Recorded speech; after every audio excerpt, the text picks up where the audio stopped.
ओम वासुदेवाय नमः। आप सभी का मेरे YouTube चैनल पर स्वागत है। आज मैं आप सभी को दुर्गा सप्तशती में पढ़े जाने वाली अर्गला श्रोतम का पाठ सुनाऊंगी। आप लोग इसे मन से और ध्यान पूर्वक सुनिएगा।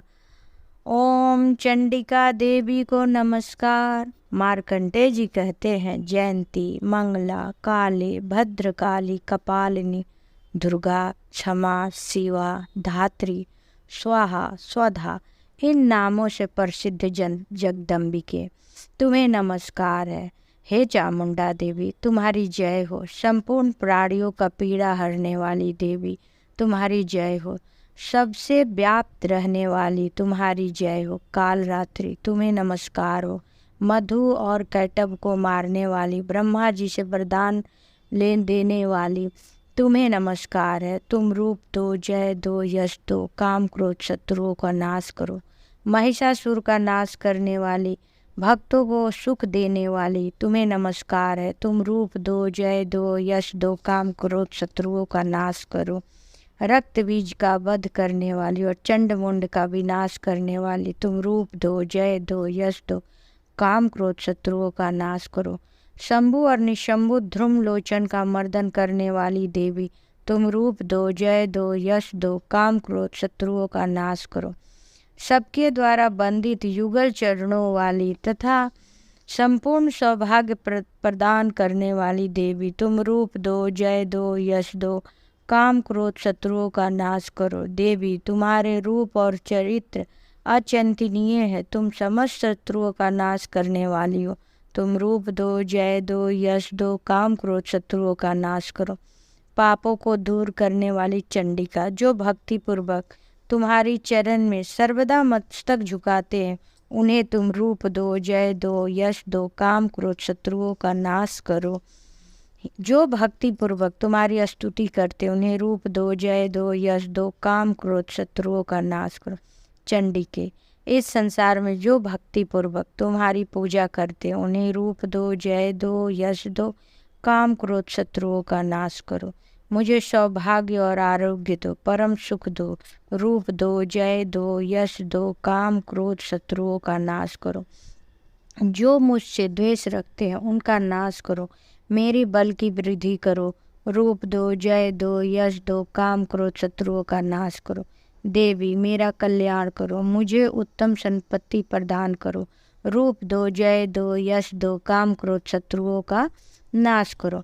अंबिके, देवता और असुर दोनों ही अपने माथे के मुकुट के मणि घींचते हैं। तुम रूप दो, जय दो, यश दो, काम क्रोध शत्रुओं का नाश करो। तुम अपने भक्त जनों को विद्वान, यशस्वीवान, लक्ष्मीवान बनाओ तथा रूप दो, जय दो, यश दो, काम क्रोध शत्रुओं का नाश करो।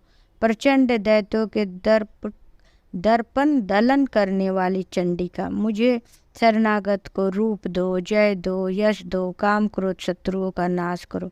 चतुर्मुख ब्रह्मा जी द्वारा प्रशंसित चार भुजाधारी परमेश्वरी, रूप दो, जय दो, यश दो, काम क्रोध शत्रुओं का नाश करो। देवी अंबिके, भगवान विष्णु नित्य निरंतर भक्ति पूर्वक तुम्हारी स्तुति करते हैं। तुम रूप दो, जय दो, यश दो, काम क्रोध शत्रुओं का नाश करो। हिमालय कन्या पार्वती के पति महादेव जी द्वारा प्रशंसित होने वाली परमेश्वरी, तुम रूप दो, जय दो, यश दो, काम क्रोध शत्रुओं का नाश करो। सचीपति इंद्र द्वारा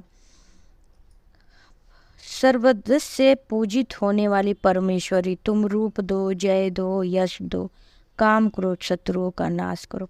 प्रचंड भुजा दंडों वाली, दैत्यों का घमंड चूर करने वाली देवी, तुम रूप दो, जय दो, यश दो, काम क्रोध शत्रुओं का नाश करो।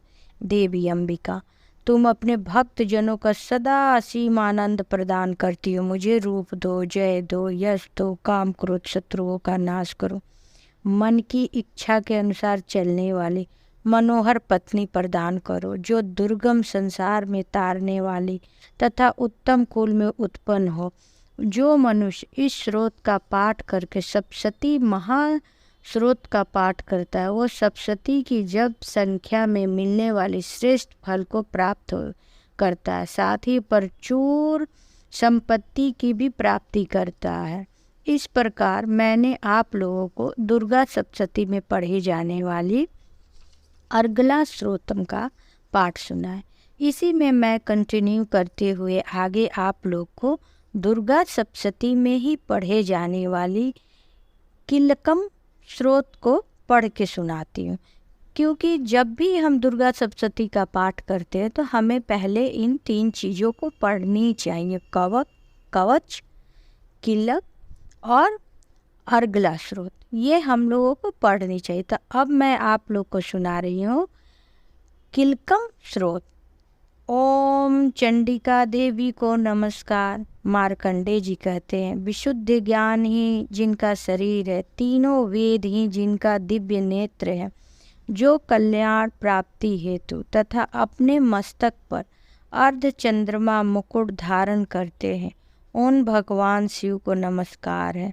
मंत्रों में जो अभिकिलक है, अर्थात मंत्रों की सिद्धि में विघ्न उपस्थित करने वाले साप रूपी किलक को जो निवारण करने वाला उस सप्तशती स्रोत को संपूर्ण रूप से जानना चाहिए। यद्यपि सप्तशती के अतिरिक्त अन्य मंत्रों को जब से भी जब निरंतर लगा रहता है तो वो भी कल्याण का भागी होता है, उसमें भी उच्चाटन आदि कर्म सिद्ध होते हैं तथा उसे भी समस्त दुर्लभ वस्तुओं को प्राप्त होती है। तदपि जो अन्य मंत्रों के जप ना करने से केवल सप्तशती नामक स्रोत से ही देवी की स्तुति करते हैं, उन्हें स्तुति मात्र से ही सच्चिदानंद स्वरूपिणी देवी सिद्ध होती हैं। उन्हें अपने कार्य की सिद्धि के लिए मंत्र, औषधि और अन्य किसी साधन की उपयोग की आवश्यकता नहीं होती। बिना जप के ही उनके उच्चाटन आदि समस्त अभिचारिक कर्म सिद्ध हो जाते हैं। इतना ही नहीं, उनकी संपूर्ण अविष्ट वस्तुएं भी सिद्ध होती हैं। लोगों के मन में यह शंका थी कि जब केवल सप्तशती की उपासना से अथवा सप्तशती को छोड़ के अन्य मंत्रों की उपासना से भी समान रूप से कार्य सिद्ध होते, तो फिर इनमें श्रेष्ठ कौन है? लोगों की इस शंका सामने रख के भगवान शंकर के पास गए और अपने जिज्ञासा को समझाने के लिए उन्हें सप्तशती नामक संपूर्ण स्रोत का सर्वश्रेष्ठ एवं कल्याणमय है ऐसा पूछे।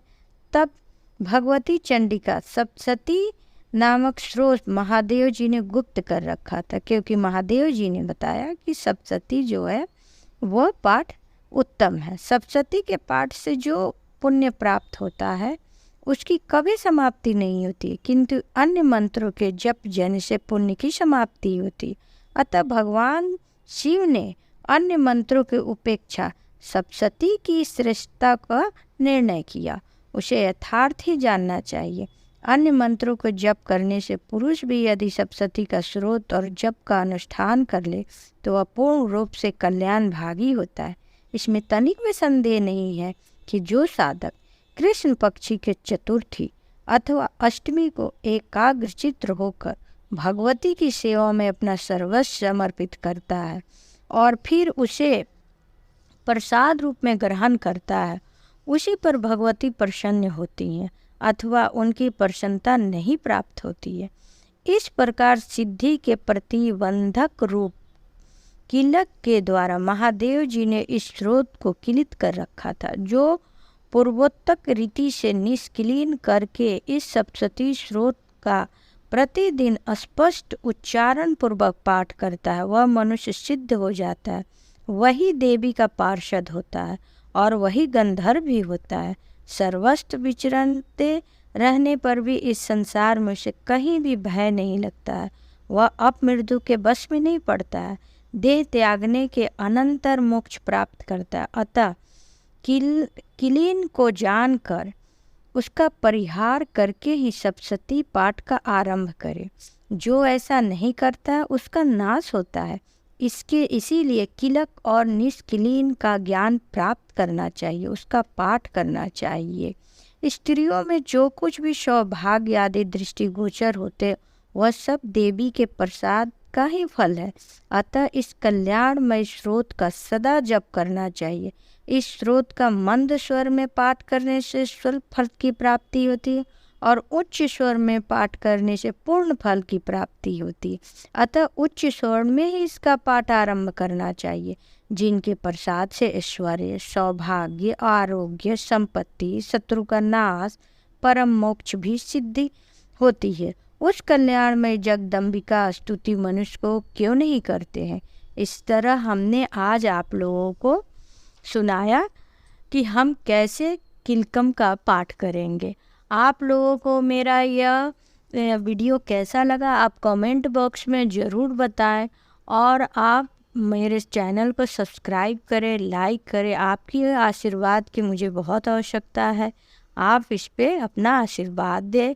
और भगवान की बातें मैं हर वीडियो में कहती हूँ। भगवान की कोई भी पूजा पाठ हमें सच्चे हृदय से करनी चाहिए। हम पूजा पाठ का मंत्र जाप पाठ करना, तरह तरह के चढ़ावा करना अगर नहीं भी करते हैं, सच्चे मन से हाथ जोड़ के माँ भगवती के दरबार में ओम दुर्गाय नमः भी बोलते हैं तो भी बहुत है। आप लोग हमारे चैनल को प्यार दें। ओम वासुदेवाय नमः।